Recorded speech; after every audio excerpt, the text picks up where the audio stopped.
তার দাবি জানিয়েছে দুই দেশের সরকার। আমরা এই মুহূর্তে রয়েছি পঞ্চগড়ের বড়বাড়ি প্রধানপাড়া সীমান্তে। এই সীমান্তেই বর্তমানে বিজিবি বিএসএফ এর মধ্যে বেশ একটু উত্তেজনাময় করে একটি পরিবেশ তৈরি হয়েছিল। মাত্র 10 জন যে এখানে মানুষ পুশিন করার চেষ্টা করেছে বিএসএফ, এবং দেখা যাচ্ছে আমরা জেনেছি গত শুক্রবার ভোর 4টায় তাদেরকে পুশিনের চেষ্টা করা হয় এবং শূন্য লাইনের মধ্যে বিজিবি তাদেরকে রুখে দেয়। এবং আমরা দেখানোর একটু চেষ্টা করব তারা এই শূন্য নোম্যান্স ল্যান্ডের মধ্যেই তারা দীর্ঘ 58 ঘন্টা ধরে অবস্থান করছেন। রোদ বৃষ্টি ঝড় এবং বজ্রপাত উপেক্ষা করেই তারা কিন্তু সেখানে বসে থাকতে বাধ্য হচ্ছেন, এবং চারপাশে কিন্তু থই থই পানি। তার মধ্যে ছোট্ট একটি আলির মধ্যে তারা অবস্থান করছেন।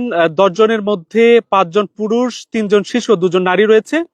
তাদেরকে বিএসএফ শুক্রবার ভোর 4টার দিকে এই সীমান্ত দিয়ে তাদেরকে পুশিনের চেষ্টা করে, এবং আমরা তারপরে দেখেছি বিজিবির তৎপরতায় তাদেরকে সীমান্তের নোম্যান্স ল্যান্ডের মধ্যেই রুখে দেওয়া হয়। এবং আজ সকালে আমরা দেখেছি যে বিএসএফ বেশ একটু উগ্র আচরণ করেছে বিজিবি সদস্যদের সাথে, এবং তারা শূন্য লাইন অতিক্রম করার চেষ্টা করেছিল, এবং বিজিবি তাদেরকে থামিয়ে দেয় এবং তাদেরকে সাবধান করতে সক্ষম হয়েছে। এবং এখন পর্যন্ত কিন্তু এই যাদেরকে পুশিনের চেষ্টা করা হচ্ছিল তারা কিন্তু এখানে দীর্ঘ 58 ঘন্টা ধরে মানবেতর জীবনযাপন করছেন। এখানে তাদের খাওয়ার সমস্যা, এবং তারা এমনকি ঠিকমতো পানিও পাচ্ছেন না বলে তারা আমাদেরকে জানিয়েছেন। যদিও বিজিবি সদস্যরা চারপাশে তাদের নিরাপত্তা জোরদার করেছে, এবং আমরা দেখতে পাচ্ছি এই মুহূর্তে বিজিবিরা কিন্তু একেবারে অস্ত্র হাতে তারা অবস্থান নিয়েছেন। এই পাশাপাশি আমরা ওই পাশে দেখতে পাচ্ছি বিএসএফ সদস্যরাও ঠিক তারাও কিন্তু মুখোমুখি অবস্থান নিয়েছে। আর এর পাশাপাশি জানিয়ে রাখি, যদিও বিজিবি বিএসএফ এর পক্ষ থেকে 3 দফায় এখানে পতাকা বৈঠক হয়েছে।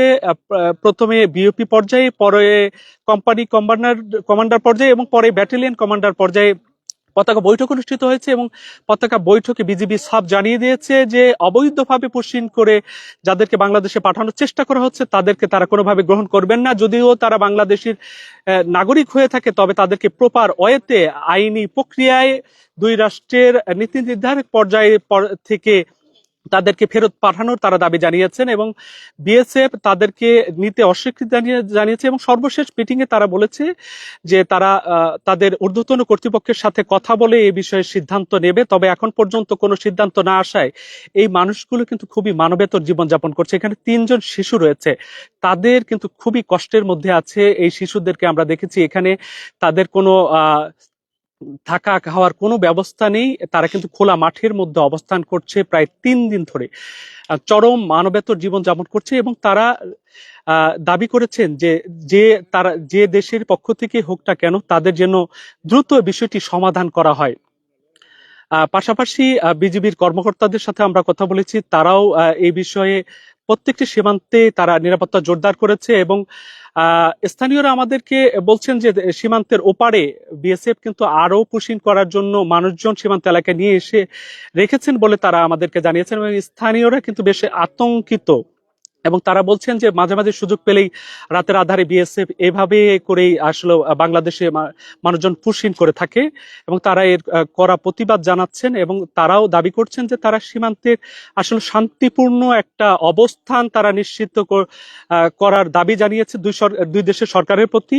সীমান্তে যেন কোনো অনাকাঙ্ক্ষিত পরিবেশ তৈরি না হয়, এবং এই পুশিনের যাদেরকে চেষ্টা করা হচ্ছে তাদের বিষয়ে দ্রুত তারা একটি সমাধান আশা করছেন।